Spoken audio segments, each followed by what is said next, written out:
Saludos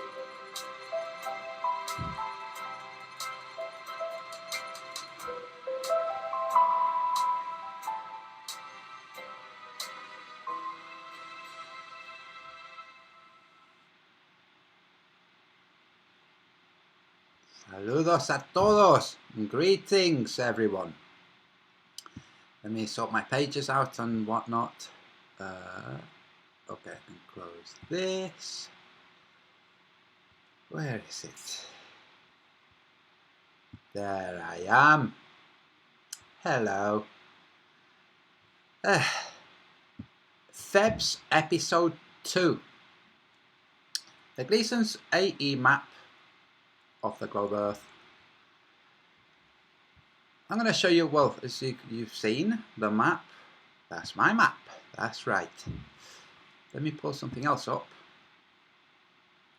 It should help people figure stuff out. Okay, so if you're trying to figure out the shape of the Earth, you're going to sooner or later figure out the layout of the continents, like how they're related to each other, where they are in respect to one another. One way to do this is by traveling and checking which way you're going. And if you had something like, say, a compass, then as long as you know the declination of where you're going, you can check which direction you're heading from wherever it is you left. So I'm going to show, just give me a second, this, okay, NOAA. This is the magnetic declination around the Earth. You can't check very well in Antarctica, but you're not going to Antarctica anyway. But the rest of the places you can check, okay, and you can check these in the north with, well, the Polaris. And in the south, you can check it with, well, the South Celestial Pole. Okay?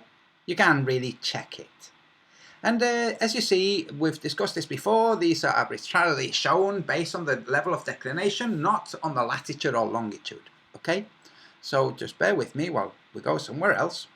Oh, no. We'll stay in the same one first. We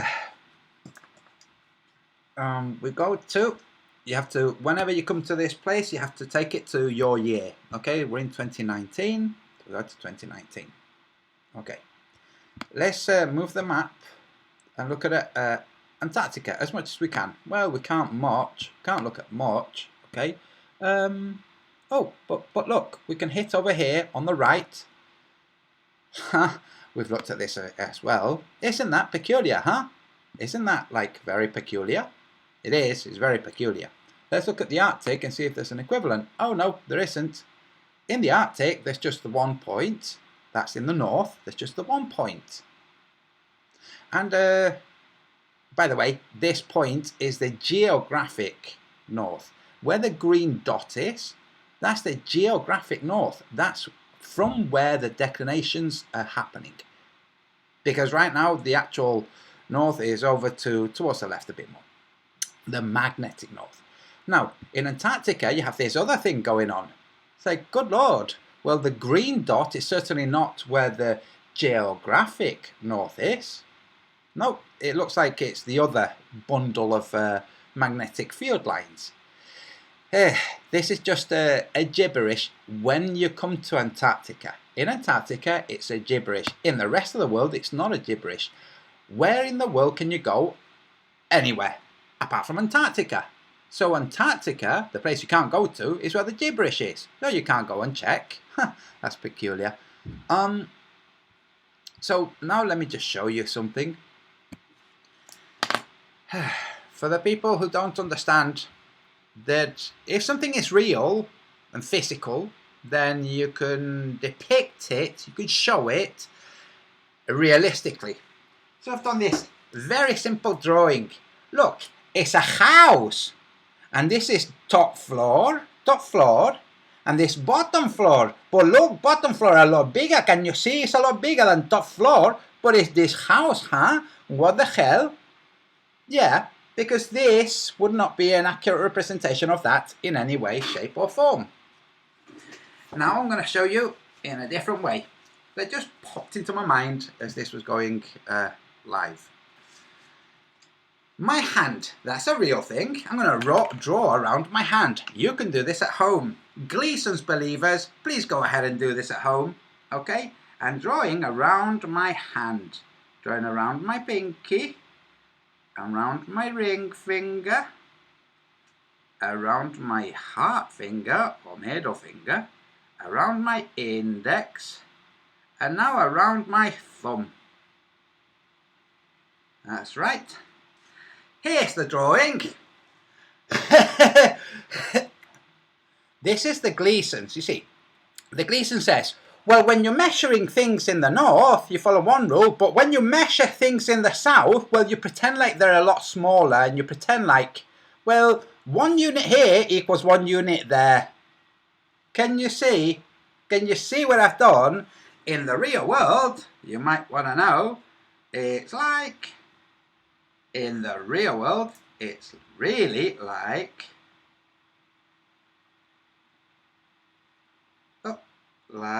oh come on, draw now. Like so. Can you see, in the real world, that's what it looks like to represent something real and accurately in the real world. And can you see this massive distortion in the south? That's the Gleasons. Count that as South America or Australia or Africa if you like. Can you see the difference? Can you see the difference between the size of something accurate and the size of something not accurate? But if you're going to try to portray the inaccurate as being accurate, you're going to have to engage with a little bit of word wizardry. Like, well, this really means this, and when you look at this, it really means this, and things like that. Whereas, well, that you don't have to explain. See? You don't have to explain that. It's like, there you go. That's that map over there. That's the map I showed at the beginning of this stream. But now we're going to look at Globebusters mirroring a video trying to explain how the big distorter thumb, really it's not distorted at all. Okay, just bear with me. Jesus. So, okay, where am I? I'm only going to play a small part. Here we are. Okay, let's listen to the person. I showed you how to measure distances using the Gleason's map. You can measure latitudes, longitudes, but you cannot measure in a straight line. Wait a second. You can measure with degrees, but you cannot measure with distance. That's right, not straight line. That would be like distance. Distance in a straight line. Like, what's the distance between your town and that other town? Well, the true distance, like the meaning of the word distance, like how much space, how much, well, units are there between you and that town? Make a choice of what units you want to use. It's a straight line. Then there might be roads and all there, you know, you can say what's the most circuitous distance. But in terms of real distance, it's a straight line. So with the Gleasons, you can use degrees, but you can't use real distance. See? Let me play it again. I showed you how to measure distances using the Gleason's map. You can measure latitudes, longitudes, but you... That's degrees. You can measure degrees this way or degrees that way. And the Gleason says degrees this way mean this. Degrees that way, like thumb, means that. Measure in a straight line. Of course, you can fly straight to Chile, but you cannot measure a straight line. You cannot... That's right. You see, now, you can fly a straight line in the real world. Like on my map, you can fly a straight line. Of course you can. And there's a real distance to that straight line that you can measure. But, well, not the Gleasons. That's funny. Let's carry on a little bit. Because the Gleason's map is not scaled that way. It's a different ratio. Because the Gleason's map is not scaled to, well, distances. That's why. Now I'm going to stop sharing that. I'm going to just remind you of this, okay? This is how you can establish where the continents are in relationship to each other. We have this straight from the governments of the world. It's not like they're hiding everything, guys. Okay? And pilots, they have to consider all of these magnetic declinations. That's why they use two types of compass. They have the true north, which already compensates for the declination, and they have the magnetic north. You know. Anyway, now I'm going to play something else. I'm going to stop sharing. Just listen calmly while I play this. Okay? Now this is why the only people that can figure this out are artists. And if you're not an artist, you're not going to figure it out. Okay? So please listen. What's the role of art in a healthy culture? Well, the artists articulate, the artists are the people who first articulate the unknown. And so the role of artists in a healthy culture is to bring to public awareness elements of being that have not yet entered the collective consciousness. They're expanding the landscape. They're moving the culture forward. That's where my metaphor fails, I guess. They're moving the culture forward into the unknown, and they do that by translating what is as of yet unimaginable. And that's what artists do. They're problem solvers. They're problem detectors and problem solvers. That's what true artists do. And they're always trying to solve problems. Like there's a great documentary that was made about Picasso, for example. Picasso is filmed making a painting on a window so that you can see exactly what he's doing, and you can watch him work with ideas. He paints something in, and then he erases it.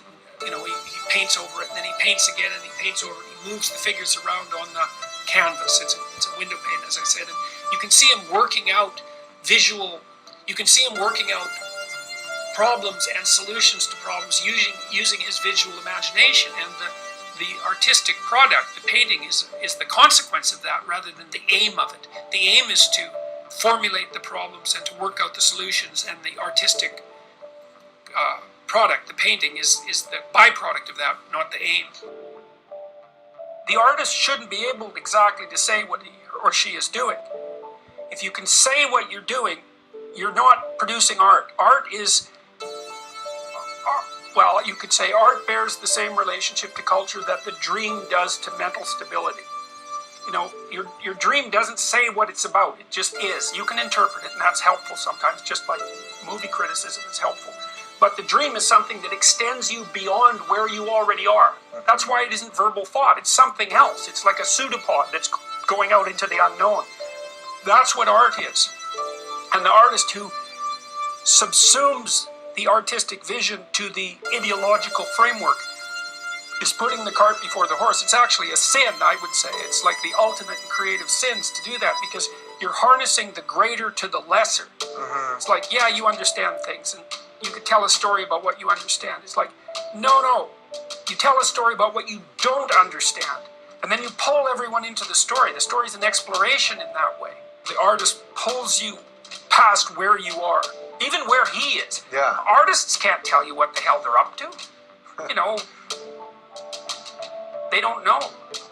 They can maybe guess, but what they're doing when they produce a piece of art is figuring out what they're up to, So, and that's when you know that they're actually artists. They're moving beyond themselves.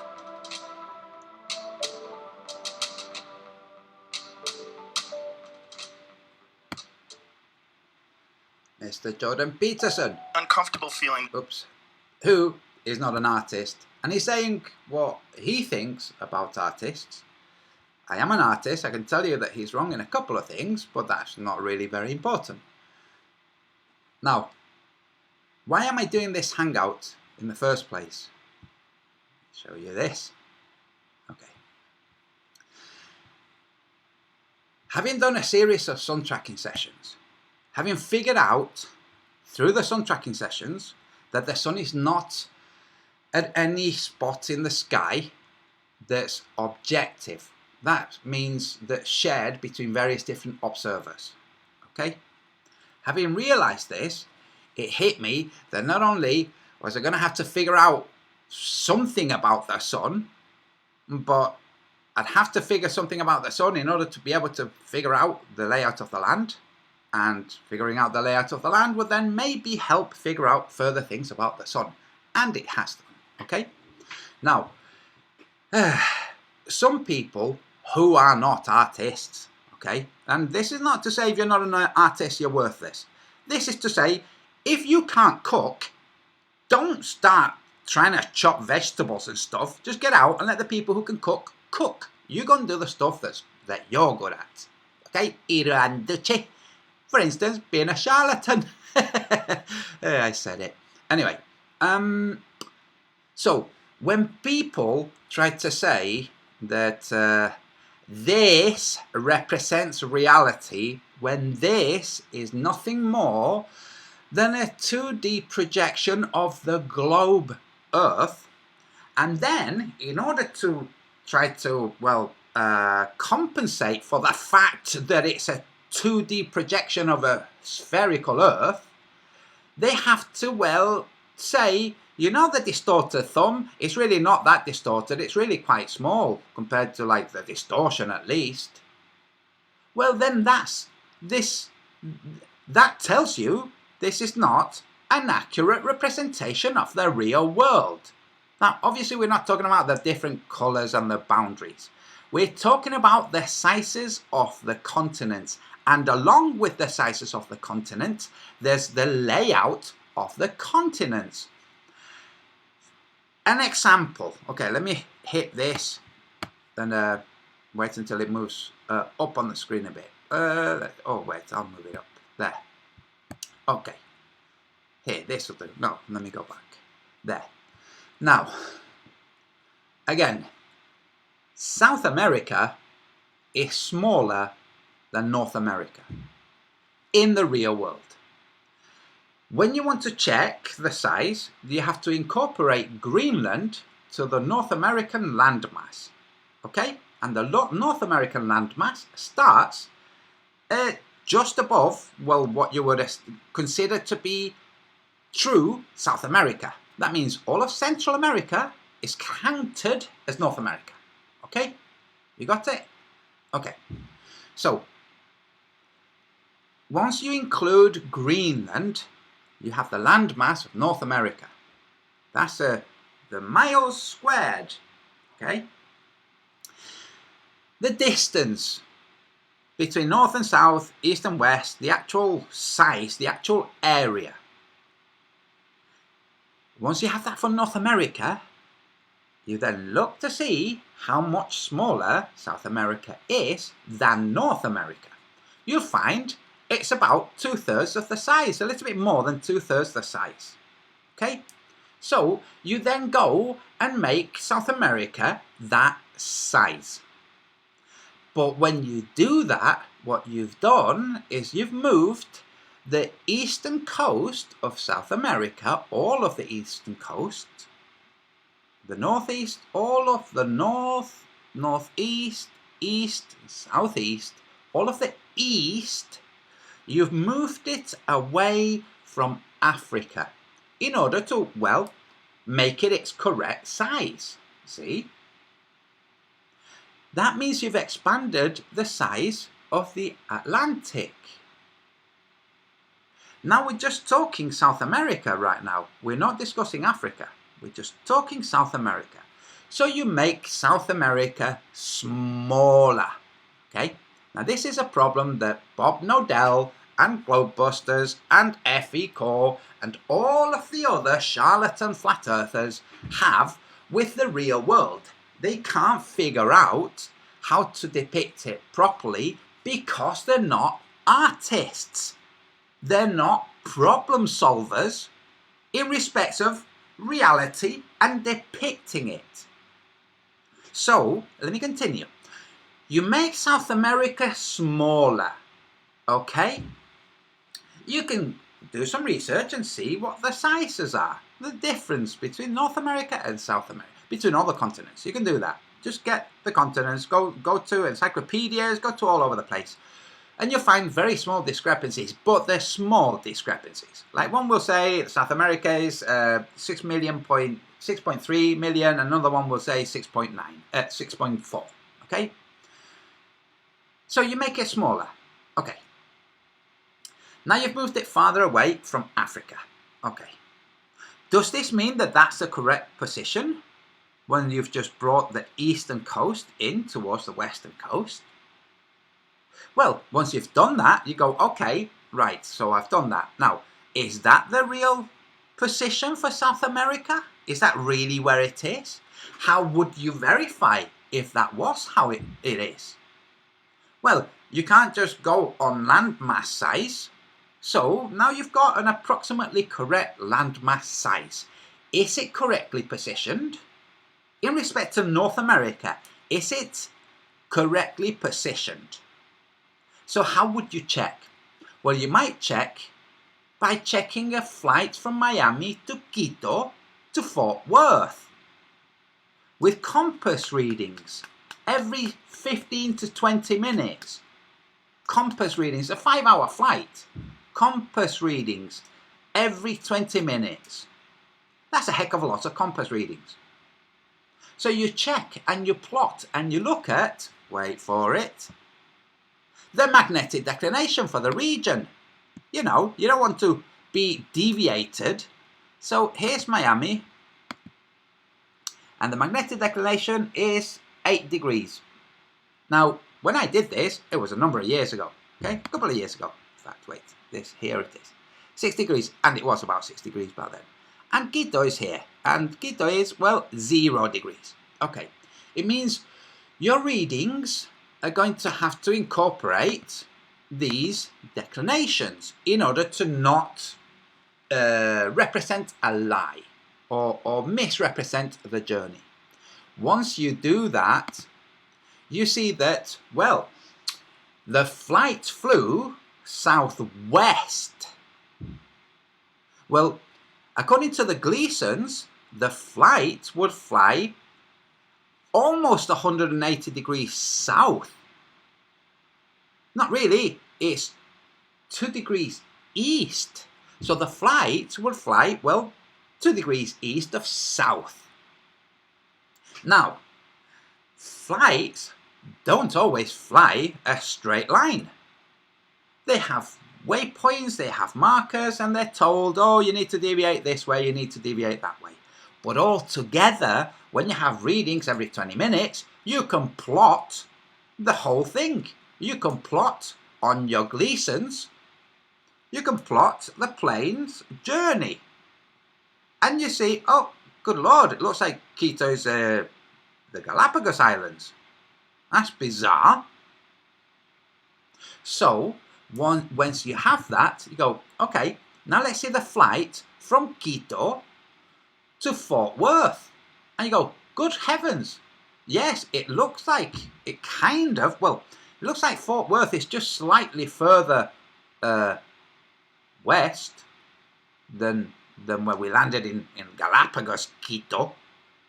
So there must be something wrong with these maps. And there is. So what do? You correct the maps. And that's just South America.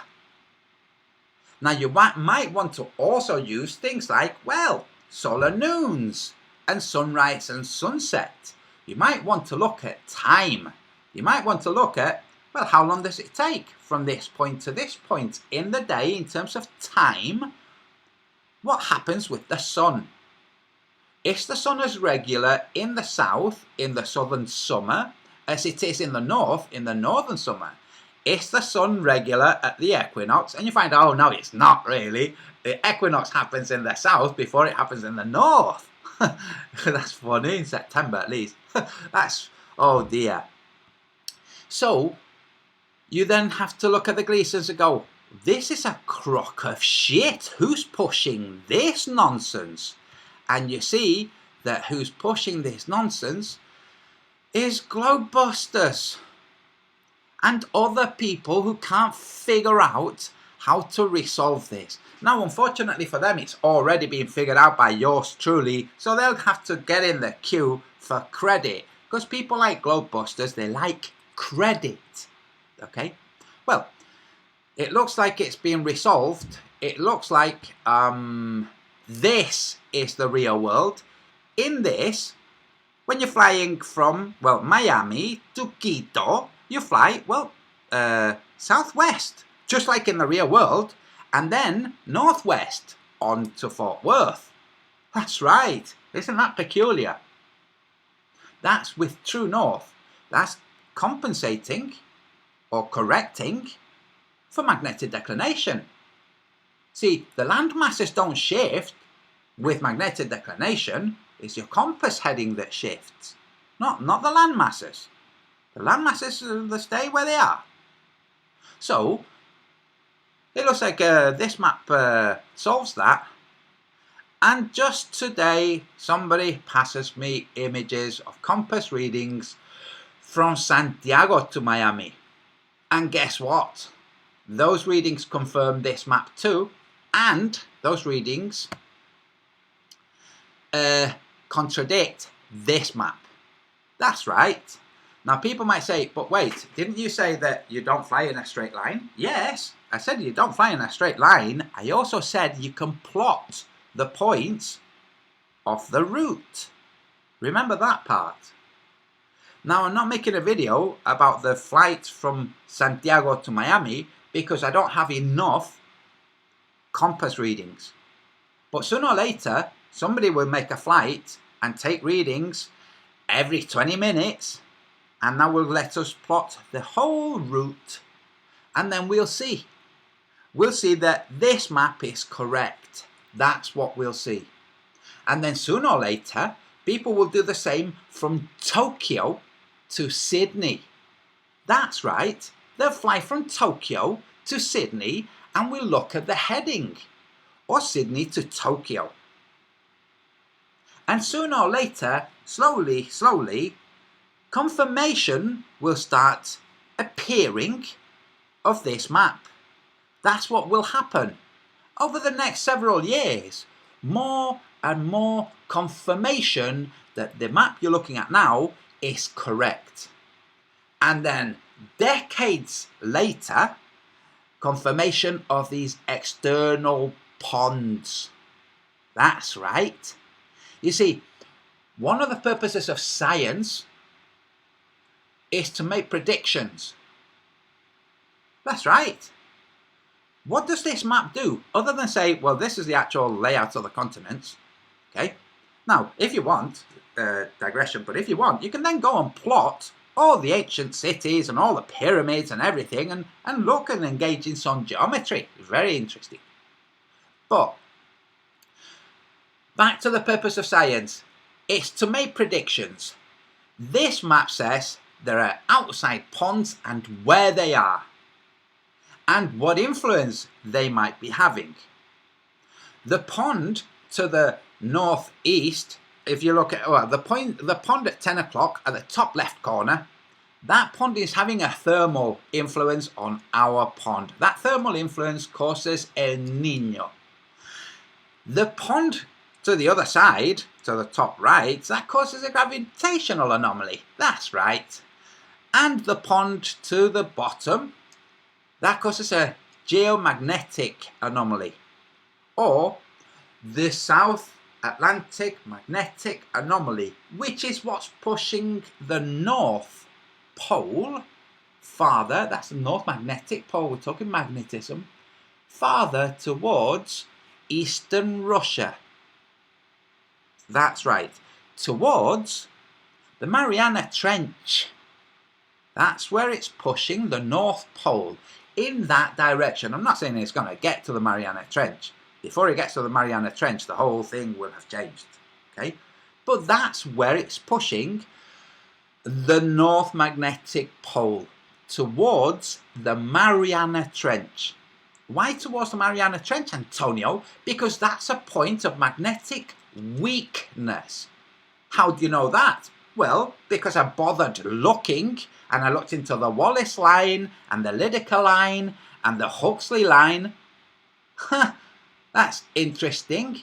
There's a whole series of magnetic flaws, glitches in the field.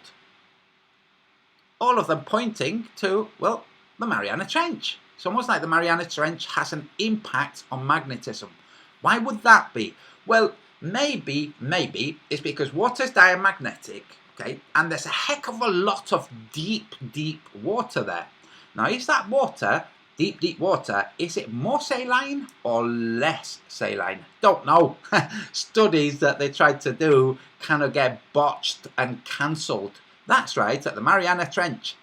Whenever they try to do a big proper study of the Mariana Trench, they go, oh, we better cancel this. Why? Nah, you don't want to know why.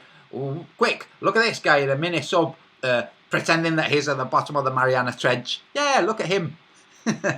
And people go and look and go, oh, isn't it pretty? But back to this. Nonsense. There are people who are still thinking that this is a flat earth map. Now, Gleason might have been a flat earther. That doesn't mean that he was correct. He did not draw this map. He was not a cartographer or an artist. It was a guy called Christopher something who drew the map. He was just paid to draw the map, okay? Now, he'd have been given various different orders by Gleason, I mean. So we follow those orders. And that's it, fellas. It's based on light arriving in straight lines. You heard, okay? So sunlight arriving in straight lines. So, for instance, at the equinox, we look at Greenwich Mean Time, which is the line that goes from centre off towards the 3 o'clock position. Okay, that longitude. Okay, and we pretend like the equinox happens everywhere on Earth on the same day, which it doesn't. Okay, so in the real world, it doesn't happen on the same day.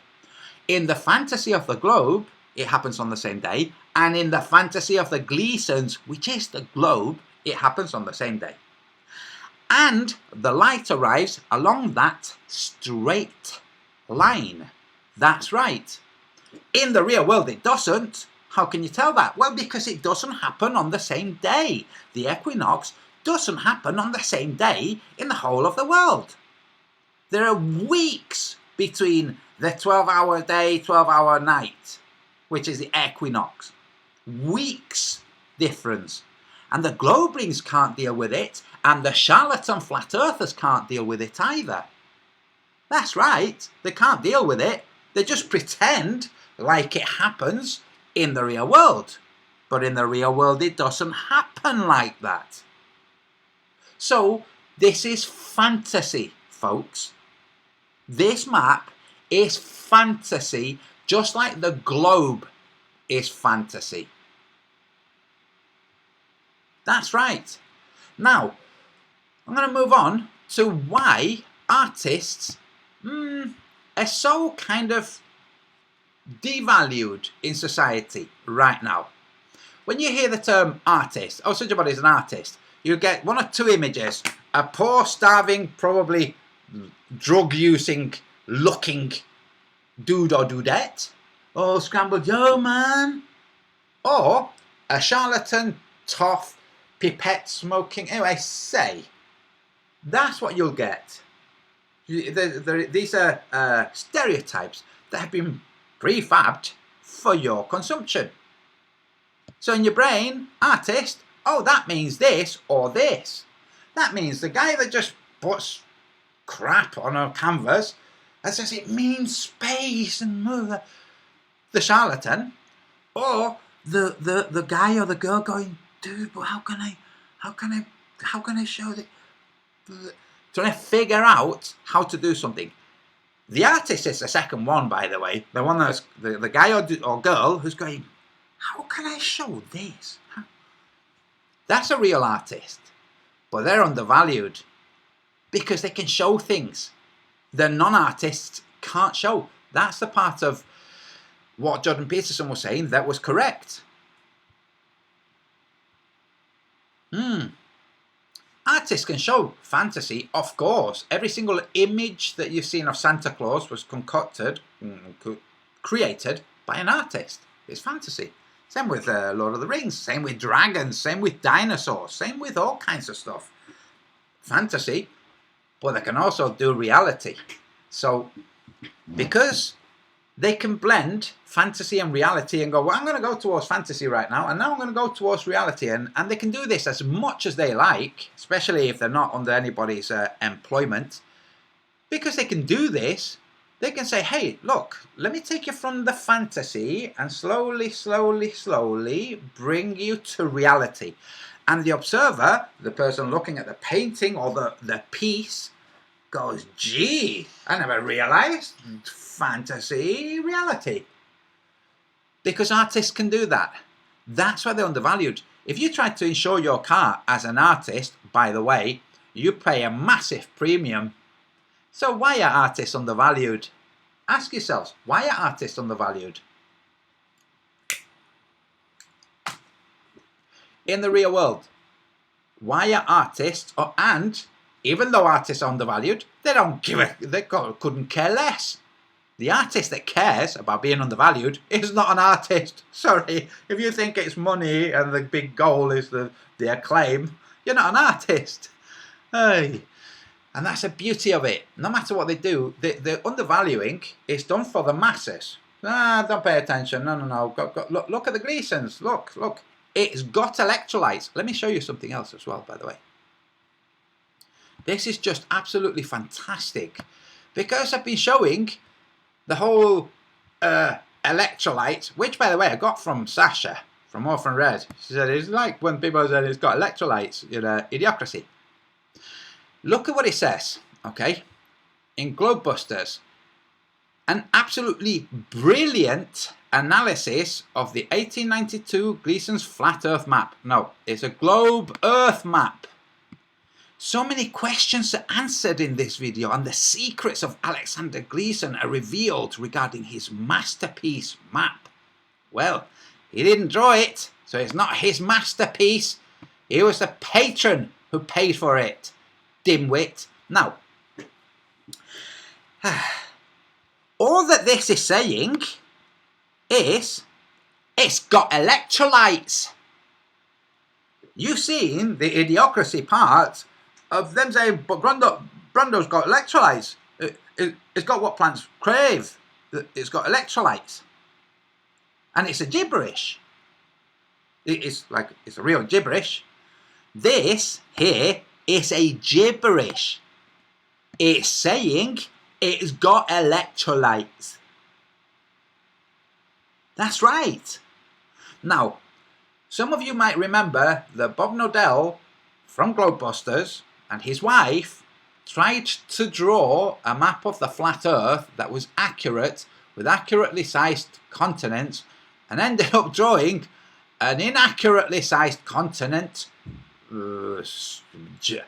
Nonsense fantasy thing that didn't fit with the real world, didn't fit with trading routes, prevailing winds, flights, anything.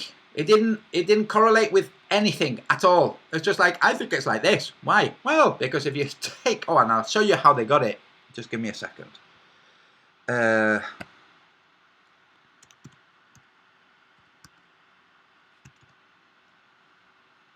I'll show you how they did it. And I told them, you're wasting your time, guys. Okay, so just give me a second. There used to be an AE projection on this program. Okay, this computer program, which is at nullschool.net. Now let me see which I can use to closer. This one, but it's. Let me see if I can rotate it. Well, this one will do. Okay. Now, let me see. No, it's not good enough. Let me get a different one. Let's see this one. Yes, here you are. This is pretty much it, guys. Let me get rid of this.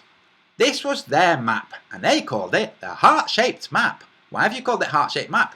Because we've got to incorporate all these extra poles. What extra poles? Well, there's just extra poles in this data that we got. Right, but isn't the data that you got globe Earth data that's been taken from the globe and then separated? So you've got half of one pole on one side and half of the pole on the other side. But there's not real poles, not distinct poles. What the heck? So this, what I'm showing now, is pretty much the representation of Cammy Nodell and Bob Nodell's flat Earth map. It was like, wait, I'm trying to get it. it was something like, kind of like this, but with Alaska touching, kind of this area, Russia curving over and Alaska curving over, so that they were next to each other. The tip of Alaska and the tip of eastern Russia. But it's like, hey guys, the heck is this? With ocean around the other side, it's not like going off the screen. Like, what the hell, dude? The flights from Auckland round that way to Chile, it's like, this doesn't work with the real world. The hell are you doing? Have you looked at the sailing routes, dudes? Didn't work at all, so it kind of quickly receded into the distance and stopped being discussed.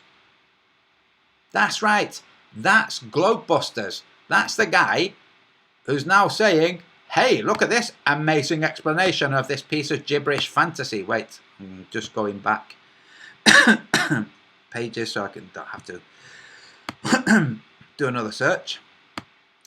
That's right, that's Globebusters. I was going to call this FEBS episode 2 Globebusters, but I thought, don't really need to. The guys who are now promoting this, Globebusters. Now, some of you might say, Antonio, it looks like you have a chip on your shoulder with this Globebusters. I do, but that's got nothing to do with this that they're depicting. The resentment I have towards Globebusters, well, actually, it does. Part of it. You can separate it into two different piles. There's the personal resentment, and then there's the more altruistic resentment. I resent them misrepresenting the real world and hoodwinking and tricking people because they know the landmasses are wrong. They know. Okay? Now, remember the drawing I did with the thumb? Yeah. Well, that's what I'm talking about. But, now, on the pile of the personal resentment, okay, let me just give me a second. This one. This here. This, where they replay something that's been voiced. Right, so let me, okay, pause it. Okay. And, oh, look at all these comments. Oh, yes. Now, this, well, not actually this. The person in the image is not the person that this is referring to. Well, this is what imposters do. They hide behind a masquerade of somebody else. So, I'm going to just show something.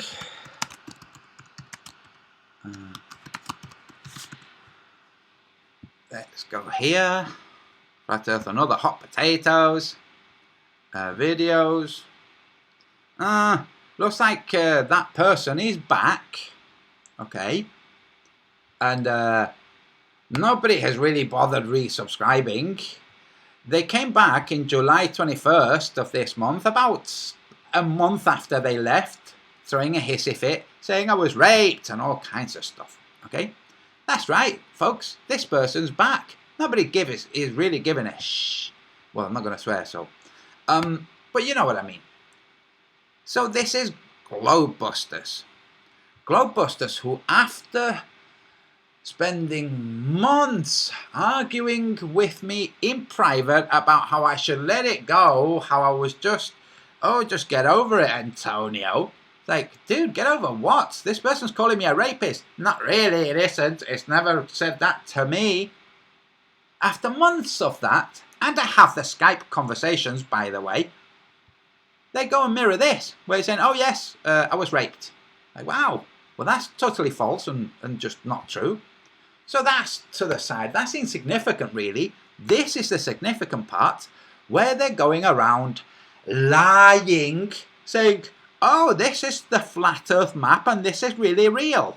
See? Because David Wise has the same map, I'll show you, on an app. So, well, if that map is wrong, then the app, then the app is wrong. So let's pretend like that map is not wrong. Let me see, where is it? Here. Here's the app. And here he is with Sellout Campanella. That's right. Look, can you see this map? That's right. See the massively distorted South America, which, by the way, is more distorted in this than it is in the Gleasons. Okay, this is just a slightly different version.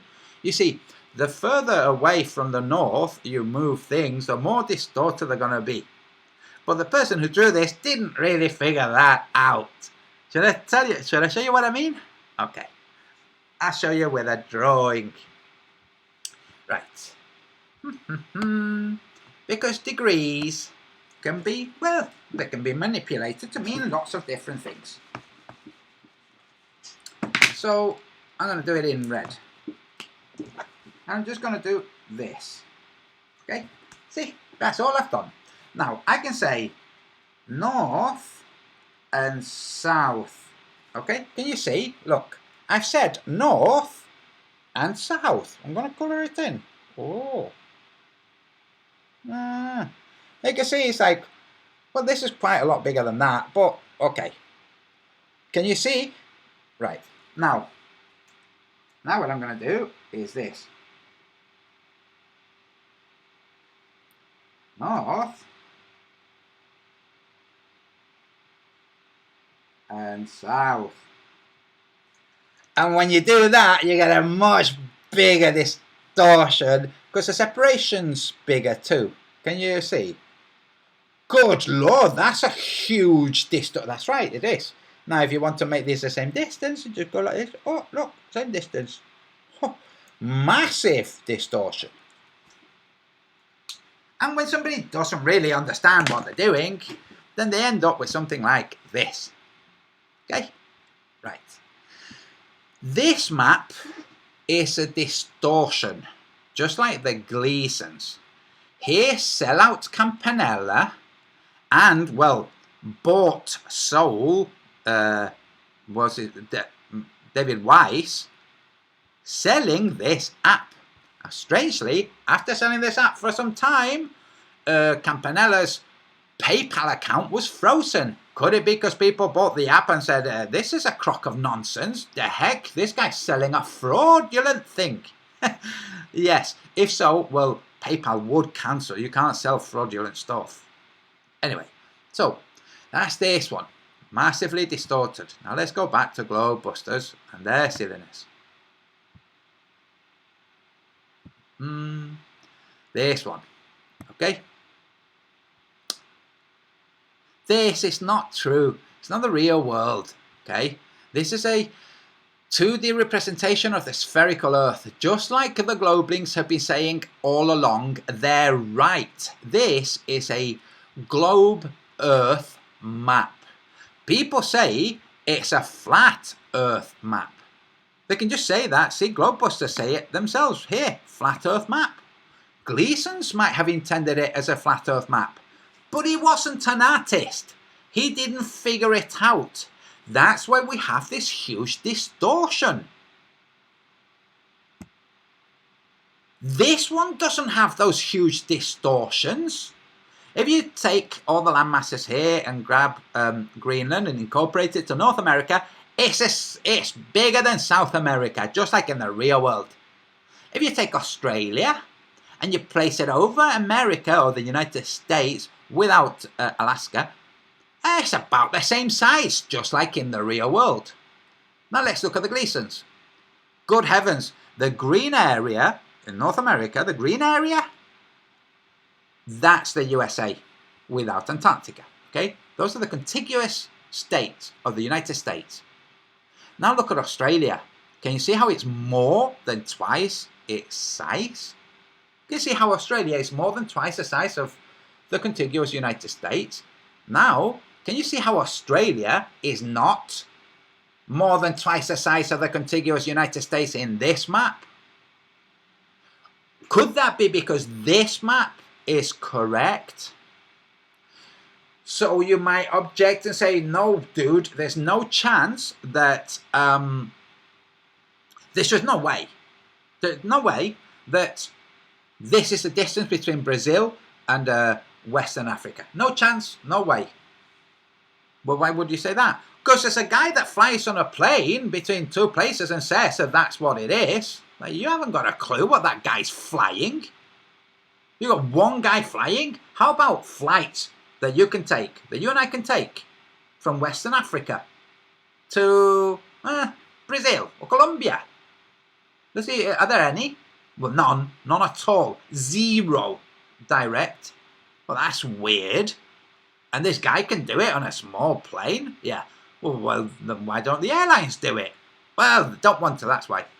No, they don't want to, because if they tried it, people would say, dude, we're flying for a seriously long time, considering it's only like less than 2,000 miles. The heck, dude? Are we traveling at like 150 miles an hour or something? What's going on? So that's why they don't. But people do sail it. And when they sail it, well, they take a long time to sail it. That's interesting. It's a long time to sail. Now, you might now also go, well, let's look at other sailing things like, I don't know, Columbus. Let's look at Columbus and how long he was sailing for before he arrived at the West Indies. Let's see how long he was sailing for before he arrived at wherever it is that he arrived, because first he arrived in Cuba. No, first he arrived in Guatemala. No, first he arrived in... Oh, really? What? No, first he arrived in Yucatan. Oh, really? He arrived first at all these different places? How long was he sailing? Oh, a long time. Okay, why didn't he arrive at Nova Scotia or New York? The heck? Why was he sailing west and south? What was he doing that for? That's stupid. That's really stupid. Why do that? If they thought America wasn't there and they were trying to go to India, why not kind of head, well, west and north, and just slingshot round Greenland, which they knew all about. Why didn't they slingshot round Greenland? What the hell are they doing going south? Oh, they couldn't sail. Oh, really? They're like, yeah, just take ships and crew. Yeah, you can't sail? Never mind, you'll get there. So you look at history and you start seeing massive discrepancies, huge discrepancies, which, by the way, some legitimate flat earthers have said, hey, the Gleasons, if you measure the size of the outside, they're about 60,000 miles, which is about the distance that Cook travelled. But then you go, wait a second, you're not using the Gleasons correctly, are you? Because if you use the Gleasons correctly, well, it's more like 14,000, 15,000 that he sailed. Maybe 18. If you use the Gleasons according to how the Gleasons is supposed to be used, which is a globe earth map. But in the real world, he sailed, well, like in this map, where you can measure things in a straight line if you so choose. See, the key to this is the coastal boundary between Algiers and Morocco and the southern coast of Cape Town, South America, Africa, sorry. Straight line, 5,000 miles. You can use that key to measure anything you like. That's right, in straight lines. You can then obviously curve it, make it a longer route if you want, but you can use it to measure straight lines. What did the fella here say? But you can't use it to measure straight lines. Let's see, where was it? Oh, somewhere back, somewhere. Let me see. It doesn't matter, I played it already. They're saying, but you can't use it to measure straight lines. Oh, really? Well, that's a... Oh, wait. Let me see if I can get to it.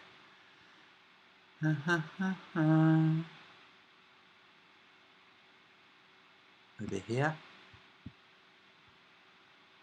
North until we whatever. No. Anyway, so here you have a map that you can use with your compass, and that you can use with magnetic declination. You can go, hey, where am I on this Earth? Here. What's the magnetic declination for where I am? This is magnetic declination. I am heading in this direction, and I have to keep magnetic declination in mind and see which way I go. And you go, oh, here I am. I've arrived in California. That's interesting. That's where I was heading. And you can be Wolfie6020, who I think has gone quiet. I don't know. I've not heard anything for a while. Going from, well, Denver Airport to, I think it was either Auckland or Sydney. So he flies towards, well, Miami, and then on from Miami. That's interesting, just like on my map.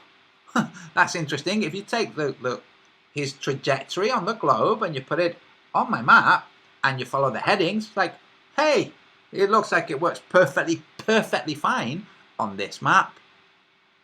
Oh dear. But wait a minute, isn't Australia too far away from, say, Johannesburg? Like, no, not really. You don't know what route they take from Johannesburg flying. You could take the flight, take about 10 hours, maybe 11, I don't know. Take the flight. See how long it takes. See what your headings are. See what you can see out the window. Now imagine if you were flying from Johannesburg to Sydney and you saw the Himalayas. Imagine if that's what happened. Flying from Johannesburg to Sydney and you saw the Himalayas.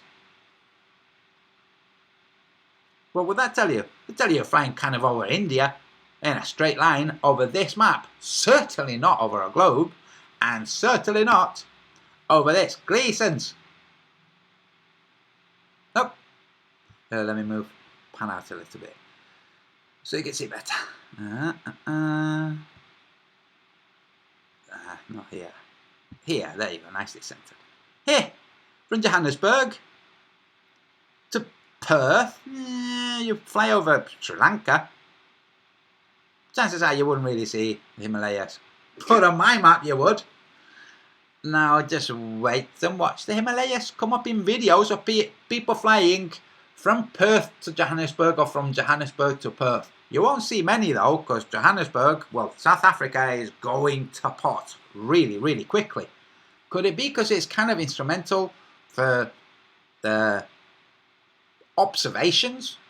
Yeah, it really could. Obviously, that's not the only reason, but you don't know what the reasons are, neither do I. Whole bunch of reasons. But you can, engage in a little bit of conspiratorial conjecture and say, that's interesting. If we remove the places that are instrumental, like for instance, if you have lots of people in South America, but none of them are actually doing readings, then that might as well not have South America. But now we have people in South America doing readings. Like, oh, that's interesting. So Irulanducci, for instance, 0, no readings, none whatsoever. Even though coming on a hangout with me just before doing one of the sun tracking sessions and saying, yeah, I'll do it. Yeah, sure. What do you need me to do? Yeah, sure, I'll do it. And then like, nah, I'm not doing it. No, it's raining. No, it wasn't raining. I got a reading from somebody else, but it was too late. But it wasn't raining. In Buenos Aires, bitch. Anyway. That's it, folks. Now I'm looking in the chat. Let me just rewind, make sure that I've displayed everything I'm meant to be displaying.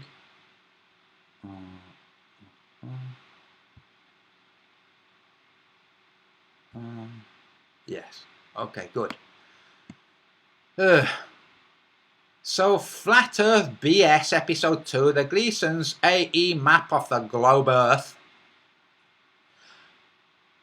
That any intelligent person knows is not an accurate depiction of the flat Earth. Many flat earthers say it's not an actual depiction of the flat Earth, but it's the best we have, so we'll use it. It's not the best you have, you can use mine too. But they say, well, it's good for taking the mind away from globe into flat. Like, okay, well, why don't you take it away from globe into flat but correct? Anyway, now looking in the chat. Nice to see everybody there.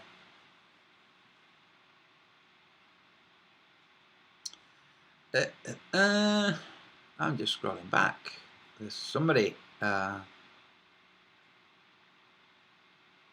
Scaris writes, is there anyone with programming skills able to make your map movements of the sun into a better app?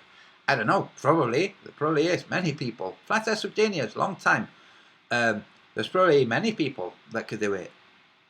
But they have to, get a look at the sun, get the various different maps, figure out what they're supposed to be showing. They won't be able to show it with a sun going round, because the sun isn't a thing that does that. Yeah, anyway. Good question, though. There was a young lady, Chuck the Canuck writes, there was a young lady that sailed across the Atlantic recently. Is that the British sailor across the Atlantic? Was it one of the Antarctic racers? So yes, there have been. There many people sail across the Atlantic. Lots of people sail across the Atlantic. But none of them go from, like, say, Cape Town to Buenos Aires. None.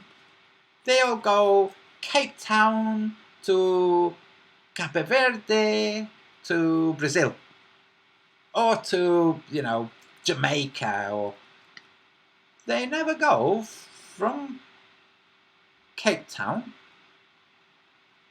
to Buenos Aires. Never. It's interesting. Like, really, spend as much time as you want checking. And then check some of the races. And see if you can establish what they're doing in terms of time. Because there are world races, like sailing around the world races, where they don't really sail around the world, but they say that they do. Like, really, they sail around the Atlantic, and they say, well, there you go, we've done the same distance as if we'd gone around the world. Like, really? Well, why don't you go from, say they start in Paris, okay? In France. Start in France, go round Cape of Good Hope, round towards Australia, and go round Cape of Horn, and come back to the world. But they don't. And they call it a round the world sailing yacht race. They don't go round the world, they really go round the Atlantic. Anyway, Angel Fire, how are you doing? Chrissy Brawley, good to see you too. Or at least good to see you in the chat anyway. The one complaint about your map is flights, and so this needs to be discussed. Angel Fire 451. First, cover the things that you can verify truly, like, oh, I see somebody without a wrench. Like sailing. You can actually cover that. If it works with sailing, then you have to accommodate, you have to adjust or reconsider your thoughts about flight speeds, which you can't establish. You can establish sailing speeds. You can't establish flight speeds. You can't. You don't have any kind of device that you can check knots whilst flying. You have to rely on what you're told. So Angel 5451, go ahead and do that. Check the sailing speeds. And then you're going to have to go, okay, well then the speeds we're told for the flights are wrong. Anyway,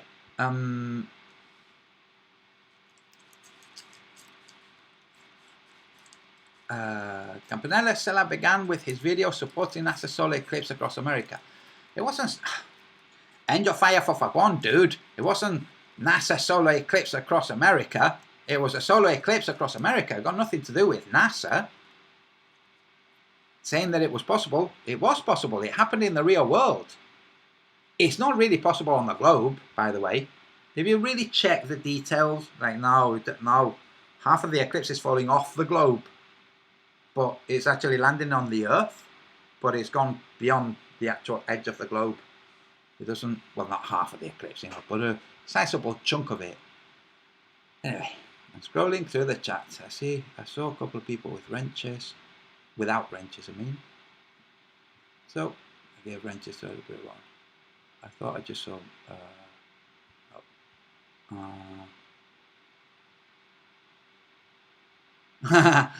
Susanne Dawson writes, I pointed out that people are ignoring Antonio's work. Globebusters Bob called him a vile man. I ignored BS's vile comments. BS. He's such a vile man. This Antonio guy was pointing out that this narcissist is a narcissist. But we were all saying that the narcissist was a lovely, lovely person. But Antonio said it was a narcissist. And we said, no, it's a lovely, lovely person. Stop saying it's a narcissist. And he carried on saying it's a narcissist. Then the narcissist said, Antonio raped me. And Antonio says, see what this freaking narcissist is doing, for God's sake, saying I raped it. And all the Globebusters like, we don't know anything about that. We haven't heard anything. I don't know what you probably just saw huh? Bob, you freaking clown shoe. Vile man. So that's what happens. Now, I'm going to bring up some similarities. So, why did the WikiLeaks guy, Julian Assange, why did he seek shelter in the Ecuadorian embassy in London? Why? It was because first there was an extradition order sent for him from Sweden. Why? Because 2 Swedish women said that he'd raped them. That's right. He hadn't. But they've sent an arrest order for him. He hadn't raped anyone. It was like, oh, this is bad because they're going to arrest me and then the Americans will get a hold of me. So, because the Americans couldn't just go out and say, right, we want Julian Assange because he showed that some of our troops were killing people indiscriminately. Yeah, they can't just do that. That's too brazen. So, rapist. Julian Assange, rapist. So he goes Equatorian thing, and then the women like, never mind. He's taken asylum. Okay, we'll forget the rape thing then if it's not going to work. But it still carried on. This is what they do. Smear and, what's the word? Defame. Smear and defame. They do it all the time. Whenever somebody is bringing up an objection or something that's very inconvenient for these people, it's like, but isn't that person a rapist? Like, well, if that person was a rapist, then that person wouldn't have gone out of their way to say, look at that person calling me a rapist. See, that's why I showed it, half-wit. And the people, by the way, so the people that were, stop going on about it. All the people who were saying, stop going on about it, like, you were all of you wrong, weren't you? How about you send a message saying, apologies, we should have maybe said, yeah, what's this going on? End your fire. No, I'm not getting you wrong. I'm just saying, you need, cool, my Powerland too. What I'm saying is, for you to understand the flights, what you need to do is look at the sailing routes and go, right, okay, this is the situation with the sailing routes. You can verify, you can really check. Go, well, if this is the situation with the sailing routes, then how fast are the planes going? Because you can establish the sailing route speeds. You can actually establish them. But you can't the planes. The planes is only ever going to be from belief. You believe these authorities that tell you these speeds, or you believe those authorities who tell you those speeds. From time to time, there's a headline saying, oh, they did extra fast speed. Like, it's okay, it doesn't matter. There's still an extra fast speed that doesn't say, therefore, South America is this far away from New Zealand. You know, it's always just, also, don't forget this, guys. 2 or 3 years ago, that British Airways announced it was going to half the time from London to Australia by flying over the North Pole. And then it's like, oh no, we're not doing that. It was announced all over the news, or in the newspapers, headlines, internet news. London to Sydney, flight time halved, British Airways says, and all this. It's like, really? Well, where are these flights? They said, no, we're not going to do that. Because if we do that, people are going to be able to go, right, okay, well, let's use a compass. Let's see what goes on when you're going like this, past the pole. Let's see what happens with the compass, okay? Let's keep checking the magnetic declination. And, good Lord, according to the maps, we should have gone that way to Australia, but we didn't. We went that way to Australia. So it's like, no, scrap it. So that's what they do. They announce stuff, and then they cancel it. They don't cancel it. They just don't talk about it anymore. They announce it. Oh, that's interesting. See, it must be a globe. And flat earthers go, oh, that would be interesting, because if they do that, we'll go from London, straight across to Sydney, say, oh, that'd be very interesting. And then the authorities go, oh, we better not. Apart from anything else, because Russia says, hey, if you want to fly over our airspace, you're going to pay us a heck of a lot of money, just like you charge us when we fly over yours. And Russia has a huge amount of airspace. So they do.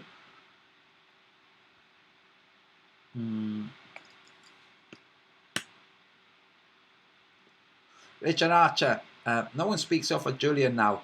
The tools in Parliament cheered when he was arrested. Cheered for what? It's like, hey, here's this whistleblower without whom all kinds of dark stuff would have continued to go on, but stopped because it was whistleblowing. And let's remember, he wasn't the whistleblower. He was pretty much the agent for the whistleblowers. Whistleblowers were contacting him saying, dude, look at this footage. Dude, look at these emails. Dude, look at these things. So, jail for him. That's it. That's that gone. And let's not forget Snowden. Same thing. Gone. Just gone. Go. Yeah, you told people that the NSA is actually spying on people in America that are not terrorists. Yeah, quiet. You can go to Russia too. Yeah, that evil place. Let's see. Do you have any direct quote from Pat? Iron26.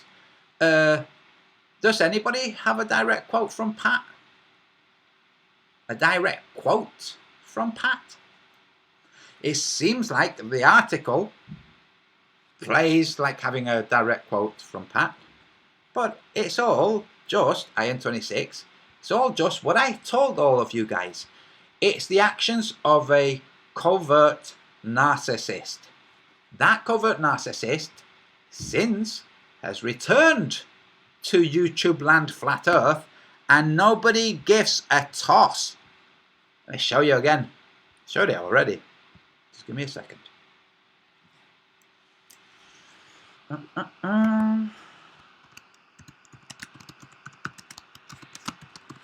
Because, you see, in this era of virtue signaling, what people do is they say like, oh no, nasty, oh, if only, oh, we're really nice because we wish that this hadn't happened. And then when it turns out it didn't happen, the person hasn't disappeared. It's like, the person's just doing it to kick the hornet's nest, trying to kick the hornet's nest and get some hullabaloo going on. It isn't, it's just making people think, I smell something rotten here. So, it goes away, no big, it gets a little bit of a, what's it called, narcissistic supply, and then it stops getting narcissistic supply, so it comes back, and it remakes its channel. Here it is, live, right now, like live, as in, whilst I'm streaming this is the channel. Here's the videos. Doesn't have many videos, look. It doesn't have many views to those videos. Oh dear. It's like maybe it's got like, I don't know, a couple of hundred subscribers. It's got its subscriber count hidden because it doesn't want people to know, that nobody gives a toss. And yeah, that's right. That is it. That's the person. That's not somebody else pretending that it's the person. Okay? And it was started about 4 or 6 weeks after it left. That's right. So where's the Globebusters saying, yay, the charlatan is back? Not the charlatan, the imposter's back. Yay, let's all applaud that the imposter's back. See? Here. So, Karen B voices this article in which that person says, oh, and so many people were so nasty to me, and all I ever wanted was love for the world. And everyone was really nasty, and all I wanted was love for the world. It's like, right, this sounds like a pantomime. Nobody is really nasty all of the time for somebody who just wants love for the world. Sounds like a bit of a nonsense. So that's this video. Okay? It wasn't me that didn't want him. That. That's voiced by Karen B. Where's the congratulations? That person has returned. Yippee! From Globebusters. It's not there. Now let's look at Karen B. Let's see if there was some big party. All happy about it having returned. Let's see. No, I see it mirrored this video. I don't see a great big party. Yippee! That person has returned. I don't see it. Huh. That's interesting. What's this? That's somebody else. Anyway, so it looks like it was just virtue signaling. We hope at least 1,000 people hopes and let's clamour to those 1,000 people or 2,000 people or whatever it was. It doesn't matter, because I preempted it by exposing the fact that it was trying to say a load of not. It was trying to smear, because I was saying, look, that person that you all think is so lovely, I know that person in the real world. That person is not so lovely. That person is a gaslighting narcissist and transgender, by the way. That's right. And all of these people, I don't think it's transgender. I don't believe it. And you probably did rape it. Like, oh, really? Well, then why am I the one that's pointing out that it's trying to smear me with it? Whilst it is saying, no, I never said anything like that. And Bob Nodell and David Wise, like, she never said anything like that. Clown shoes. But it does distract a bit. It distracts a bit from more important stuff. But, you know, having been through this a couple of times, I don't get so distracted. I've spent the last maybe week or so really enjoying what I've been working on and not getting so distracted. In the meantime, well, first, I saw that on Monday or Tuesday, I don't know, whenever it was that I checked, I thought, hey, let's see, Globebusters. No episode of Globebusters. Oh, looks like that ship is sinking. And, but they mirrored this thing about the Gleasons, and I watched a little bit, and I thought, oh my God, poor guy. The guy that's talking about the Gleasons thinks, mathematically, that he has worked his way around the problems of the Gleason. Like he hasn't. It's just rewording this fear. If you pay attention to what he's saying, he's actually rewording this fear. Any globe earther could take that and say, this is how this Gleason's map is a map of the globe. Listen to this guy. And then have the guy explaining north degrees and these degrees from the North Pole to the south to the other place. And then these degrees. And if you look here, it's any globe earther could take that video and say, look, this map that flat earthers say is a flat earth map. Here's a video explaining in what ways it's a globe map. And just play that video in its entirety. Apart from the guy saying, this is a flat earth map. It's like, no, it isn't. Stop talking nonsense. A flat earth map doesn't have it distorted. Oh, wait. I'm going to do it again. I see somebody's highlighted my name. Just give me a second.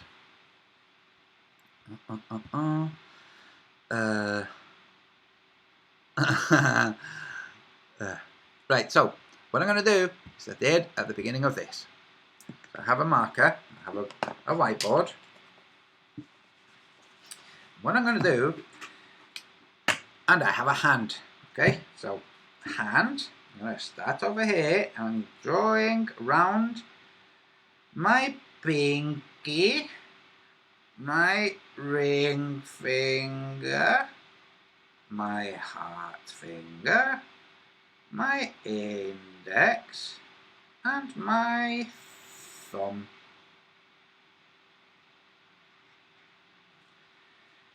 That's what I've drawn. See how accurate it is? Can you see how it's really accurate? Because look, can you see how the fingers, they're like, it's my hand. Yeah, the thumb, oh, you just pretend like it's right. That's what you do. You just pretend like this means this. That's right. You pretend that this means this. That's all you do. Yeah.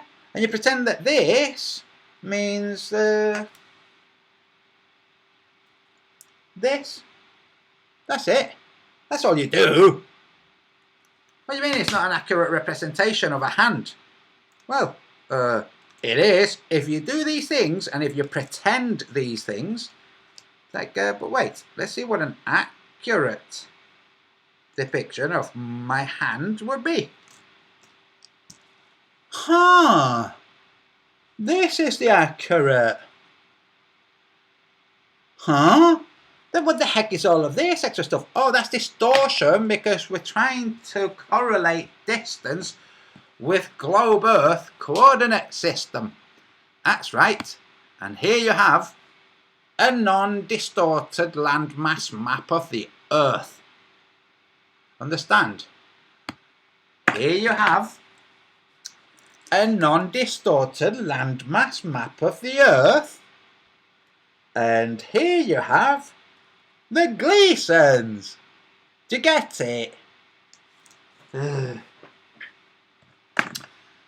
Anyway, back to the chat.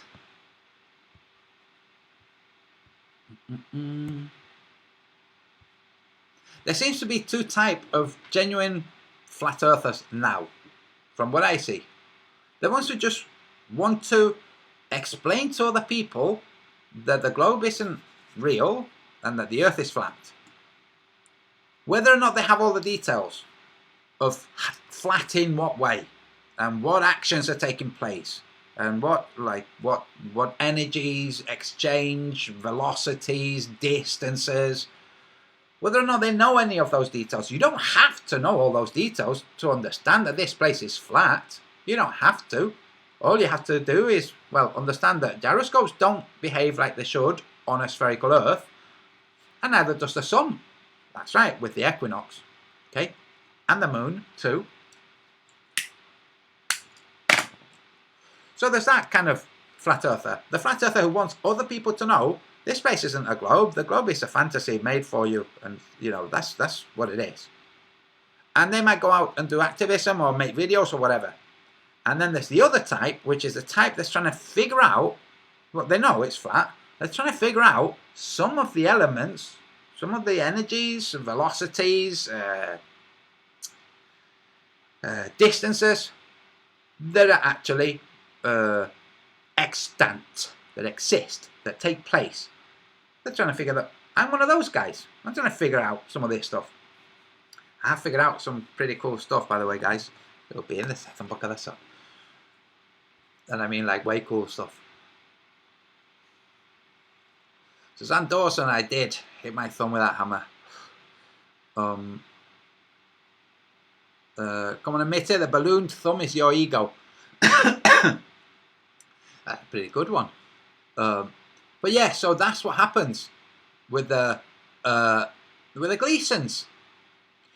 So, and I'm not joking when I say this is what they do. They say, and Rob Skiba's one of them, lots of people that, because they can't handle the fact that the Gleasons isn't actually a flat Earth map, it's a globe Earth map.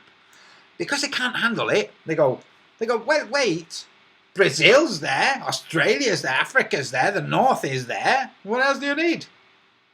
That's their thinking. Because in the real world, we got, well, these places, they're there. What else do you need? Well, you need the correct distances between them and the correct orientations. That's what you need. Otherwise, you've got a distortion of the globe. Like a distortion of a hand. So, they say, no, what it is, and they really do say, if this is this, and this is this, then can you see how that's like how it is? You go, are you stupid? Look, this is not really a thumb. It's not really this big in the real world. Like, that thumb is at least the size of, like, say, like these three together. But in the real world, the thumb is not the size of those three together. Can you see? It's like, what's wrong with you? And people like Rob Skiba, trying to explain, no, well, what it is this distance in the north represents this distance in the south, or vice versa. This distance in the south, it really represents this distance in the north, which is what I've been showing with this drawing of the thumb. It's like, stop talking nonsense. This distance, 1,000 miles or whatever, is, well, this distance in the south. Can you see how it's the same? Ugh. Anyway, I urge people to watch It's Always Sunny in Philadelphia. Just for a break from serious stuff, because it's cracking. It's very good, by the way. I mean, by that, I mean, hey, Dan, Flat Earth Genius, watch it. Always Sunny in Philadelphia, if you've not already been watching it.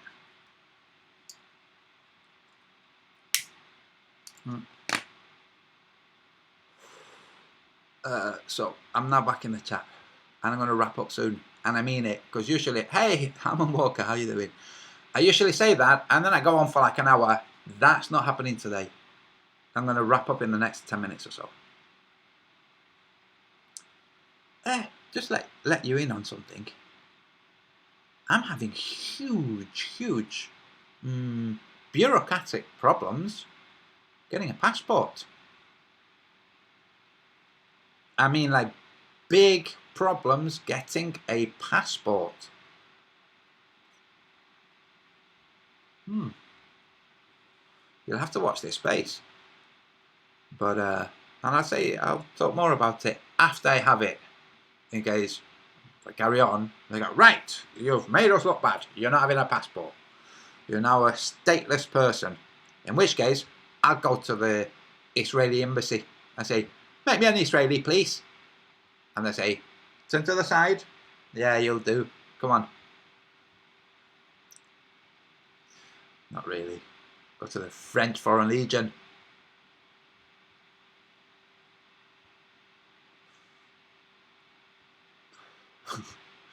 Are you kidding? Nope, I'm not kidding. I'm looking in the chat. I'm just scrolling through the chat.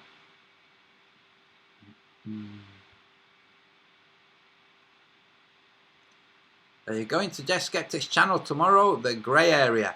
I don't know. I saw a small thing about it. Somebody passed me a link. Hemp Hill. What do I think of Brexit? I think Brexit is a great distraction. That's what I think. It's a great distraction. Because if you look at it non-politically, you go, okay, so what are the problems? Like the real problems, the non-political problems, the real problems, what are they? Oh, how are you going to keep the things between Northern Ireland and Ireland? Keep them as they are now. Okay, and what else?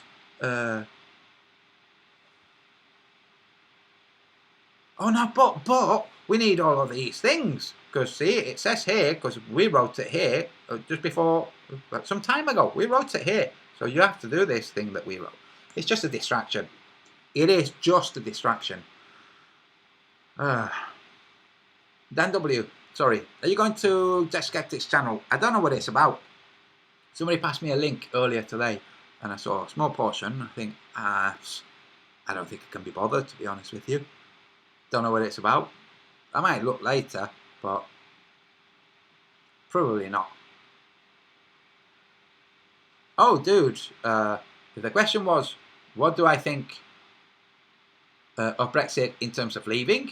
I want Catalonia to leave Spain and leave the EU, and I want Britain to leave the EU too. Definitely. Scotland doesn't want to. Okay, then you don't. That's okay. You pay taxes to them. That's right. You pay your taxes to Europe. You're not going to be getting money that we've paid. Just what's happening right now is Britain is to the EU what Catalonia is to Spain. That's right. And people say, no, you've got it. It's all exaggerations. Like, really? Look at the details.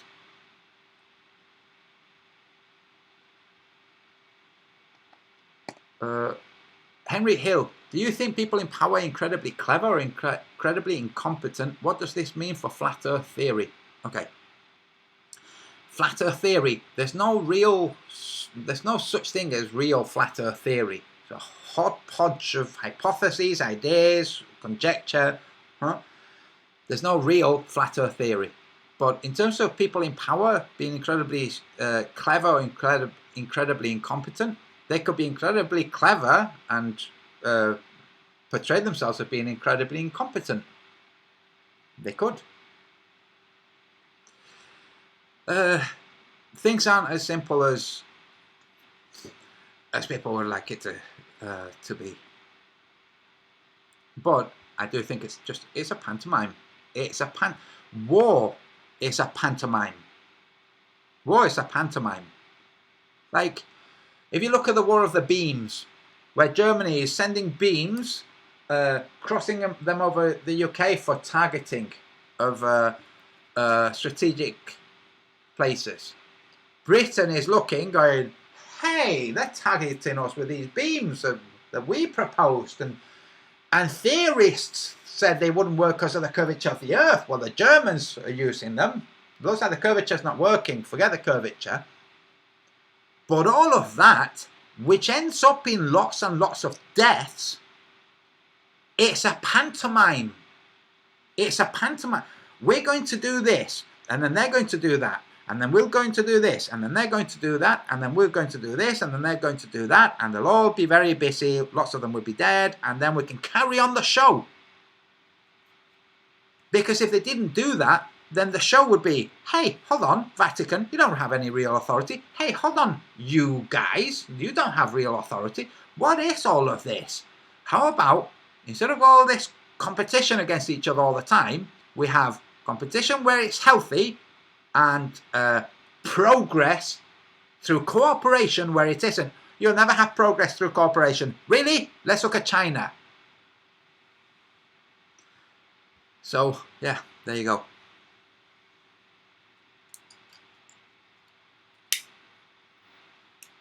So, Flat Earth is real world, writes a UQ's Flat Earther. Flat Earth is real world. The Earth is a real place.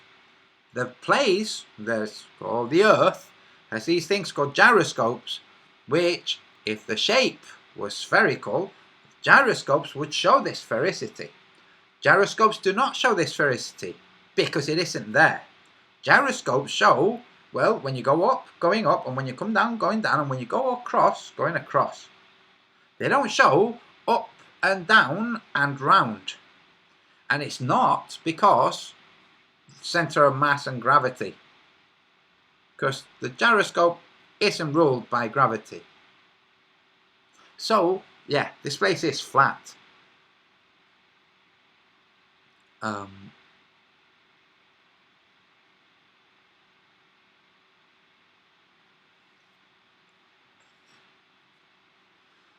Helen DeGeneres, yeah. And you know what happens? So when there's a war, and people are like, don't count me in. Conscientious objector. I conscientiously object. On what grounds? On the grounds that I don't want to go over there and kill people that haven't done anything to us.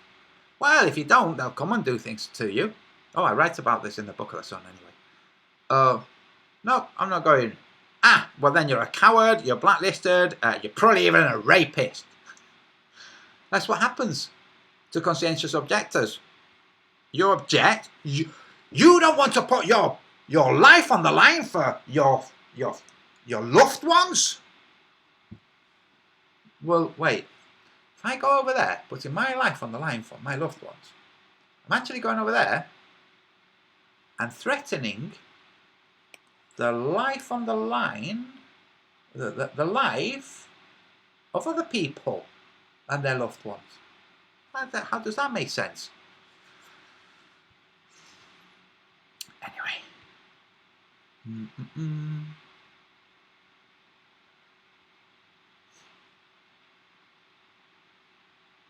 Iron 26. I'm trying to work out the coastline east of India. In your map it is stretched. So here,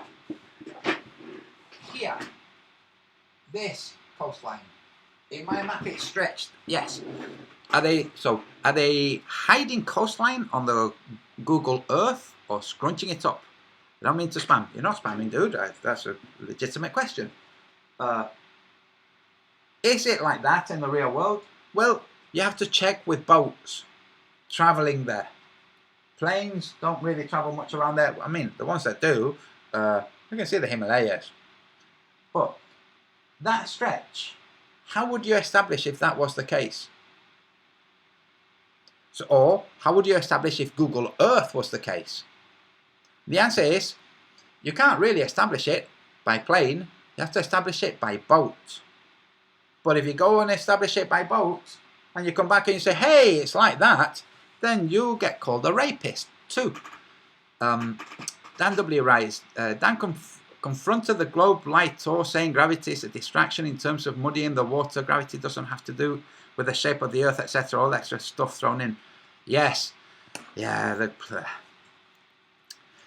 Dell is right in lots of things. But the guys, the Globe Light Tour, those guys are just straightforward con artists. They are. South facing only early Chinese compass, Antonio. Thanks, Rock Lover. Yes, so the compass, which was invented by the Chinese. I need to draw some more maps so I can show this better. This used to be the case. This used to be a pond. What I'm drawing with my fingers will be its Antarctica. Okay? This. China pointing this way, that way, which is south, will be pointing to its north back then. It doesn't matter that the needle hasn't shifted. Okay? But that was its area of conflict. Because behind was Antarctica. Antarctica, that was just ice. There was no crossing over Antarctica, no Mongols coming across, no hordes, no Tartarians, nothing. It was Antarctica. The only place for problems or possibilities or progress was away, that way, which is south. We call it south now. The Chinese called it, well, that way, south. That's why their compass pointed south. The emperors used the compass, the story goes, in case their advisors spun stories and made them lose track of what was important, and what was important was that way. Now what's this way? Watch. This way, from China, all of this region, that way, is south. What's that way? Ocean. The myth of the Chinese starts with people going about the business, and then different people arriving and saying, you better make some dams and cities in the mountains, underground. You better get ready because there's a big flood coming. That's the origin of the Chinese myths, of their genesis. Look for it. So, compass pointing that way. Why? Because that was their world. That pointed that way. That was their world. It was a smaller pond. And they were farther away from the sun. So, they were farther away from the sun. How do you know this, Antonio? What makes you think this? Right, from their sun and farther away, because the sun doesn't have any distance, means, really, the sun was at a lower elevation in their sky at the height of their summer. Back then, whatever the conditions were, the sun was very low. How do you know this, Antonio? Because they developed features for a very low sun. That's right. They developed facial features to deal with a very low sun. And then when the suns combined, suddenly, it's like, dude, this sun is very high above us, and we need hats. So here come hats. How come in the most ancient of the paintings and stuff of the Chinese, none of them are wearing hats? Then the kind of more recent ones, all of them wearing hats. And what's this? What are they talking about? All these extra suns. what the hell are the Chinese on about in their mythology with these extra sons? Going on about 10 sons and the offspring going off to kill or different sons, and the heck is that about? Huh. Anyway. So yes, thanks, Rock Lover. That's right. That's the guys who invented the compass. They used the compass not just to point south, okay? It was for divination. But the divination was, hey, we're in the mountains, can't see the ocean, let's see if we can figure out which way south is. Get the thing? Oh, it's that way. There you go. Now we have bearings. It wasn't divination like, well, that would be some tricksy advisor. Somebody said, hey, I think maybe we should raise taxes here and lower taxes there.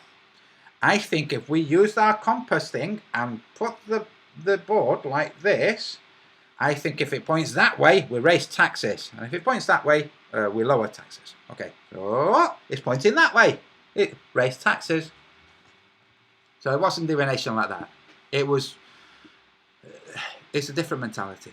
Anyway, back to, okay guys, that's it. I said I wasn't going to go on forever, so I'm not going to go on forever, because I'm getting tempted to go further into the chat. Thank you very much for your time, and keep your eyes open for charlatans. Okay, bye everyone. Bye.